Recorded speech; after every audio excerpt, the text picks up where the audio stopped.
Ladies and gentlemen, it's Jonathan Taylor once again with Taylor Properties, going to interview Mr. Brett Noel in part 2, Mastering the Listing Presentation. And you know, I want to say something before I bring Brett on. You know, agents don't really have a system normally in order to obtain business or to get listings, which is the key to a winner philosophy. And it's the key to garnering many more transactions, having buyers come to you, etc. Brett's going to explain that. And what Brett has really done is he has created a system, I won't say foolproof, but 8 to 9 out of 10 times is pretty darn good. And I don't think in any sales you're going to get 100% no matter what. And I think those that think they they're waiting for perfection. I go, well, you got to go out there. Life is messy. So without further ado, we're going to find out the system of mastering the listing presentation that Brett Noel has. Let's bring you on right now. Brett, welcome. Good to see you again. It's good to see you. All right, please sit down. Happy to now tell us about that system. Well, Jonathan, I'm actually excited about the system and excited to share it with the public out there.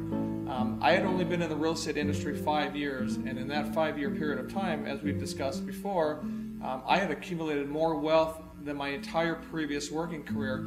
I was averaging over $500,000 a year in net commission income, and a big part of that was because I mastered the listing presentation. What I found is not only as I was learning the presentation, and as I was getting more and more listings, not only with my sphere of influence, but from open houses, from for sale by owners and expireds, from people I've never met before, being challenged at the table, I was getting a listing. I remember, matter of fact, one story that I went on an expired listing. I was door knocking, and they had agreed to let me do the listing presentation, but they said, we're going to be doing it 3 days from now, and we're going to take 3 days off to interview every agent. Because what they did was they had a friend of theirs list their home. It became an expired listing. So this second round, they weren't going to take any chances. The husband and wife both took 3 days off, and they interviewed 17 agents.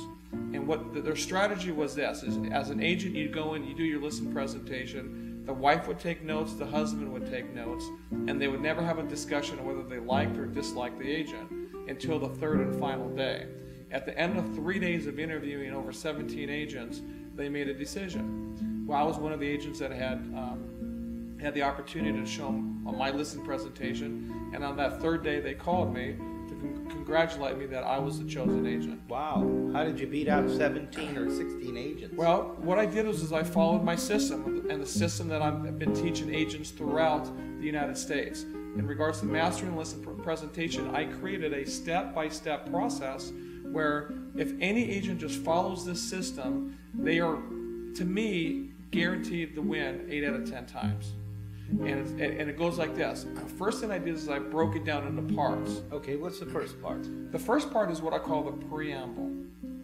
It's a series of questions that is asked to the seller as you're touring through the property or as you're sitting at the table. It's the questions and the dialogue that go back and forth before you even open up your listing portfolio. And we covered that in the first part, where you're either walking around the house with a pad or you're getting them to get the to answer easy questions first, so they get in the habit of answering questions. You call that the preamble. And what are some of the questions?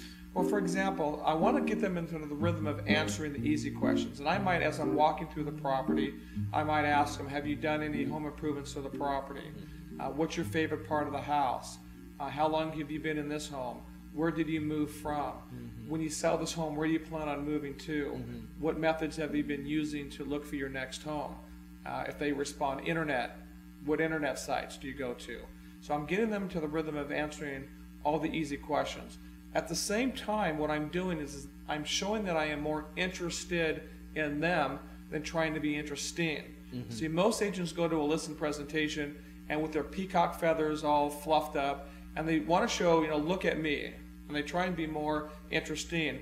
The key is to show that you are more interested in that client than you are trying to be interested. How true. And I know that after the preamble with this and other questions, you go, is it called a tell? Well, what happens is there's a series of steps. The preamble, which we discussed, is it's just a lot of easy questions. And as soon as I get you into the rhythm of answering the easy questions, I'm going to ask what I call the 2 probing questions. Okay, right, the probing. And I want to know, besides me, who else have you interviewed? And then after me, do you plan on interviewing anyone else? Because I want to eliminate them from the competition. I want to eliminate my competition, and I don't know who to eliminate unless you tell me. And I can hear agents out there saying, I'm afraid to ask that because if I broach that topic, I'm sure to be expelled, or that's a recipe for failure. I can hear people saying that because they're saying, why do I want to kind of give them the keys to destroy me? Right. In a sense. You know, and that's what I call an agent fear. It's something that an agent thinks might happen, but it doesn't happen. What happens is, statistically, according to the National Association of Realtors, there's a 92% chance, about 92% of all sellers interview a maximum of 2 agents. So if I know that I'm one of the agents, if anything, there's only one other person that they're going to interview with, and I know with this system that other agent won't even come close. I think that's very true, and I think that the only thing that can is trust of another person, like the relative or the friend in that. And I think that that's part of the 2 out of 10 that one doesn't get, because simply spoken, the seller trusts his friend more and values that more than stranger. Yeah, that's absolutely true, because there's a lot of times, and when I do my seminars and my coaching, one of the questions I'll ask agents is, have you ever gone to a listing presentation where the chemistry was just right on, where you broke bread and drank wine and you were almost like brothers and sisters, and then they listed with someone else? It happens. And all the time. Yeah, all the time. And sometimes the seller will invite you over because they might know that you're the area specialist or you work in the area, and they want to get your opinion on comps and values, and they don't tell you they're going to list with their friend. So that happens. That's just part of the game. My system is designed to win 80% of the time. You've got one shot at the table, and if you got one shot at it, you need to have a system designed for you to win. And what I've always admired about Brett is it's realistic, it's honest, it's not just a bunch of hooey that you see out there and people trying to sell products and that.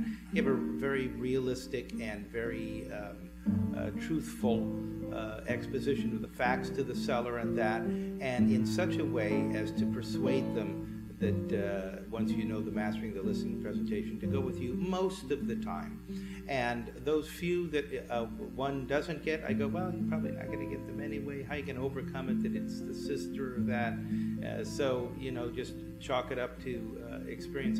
And I think the other thing to ask you about Mastering the Listing presentation is you do this in a very precise order, don't you? You have the preamble, then you have the probing questions, and then the next step is the sell. Is that correct? The tell, rather, excuse me. Well, right? yeah, actually, what I call the 2 power questions. Okay. And you're right, you hit it. There's a system that the agents anywhere in the United States can learn this system. And what I like about the system is that my problem, my concern was from doing hundreds and hundreds of listing presentations, is that most agents go in there trying to sell a product. And to me, it's not a listing presentation as much as it's a listing conversation. It's really more of a conversation because I want what's best for you. If it's not in your best interest to list that house, then I'm not going to list the house. And any agent should not list that house if that's not in your best interest.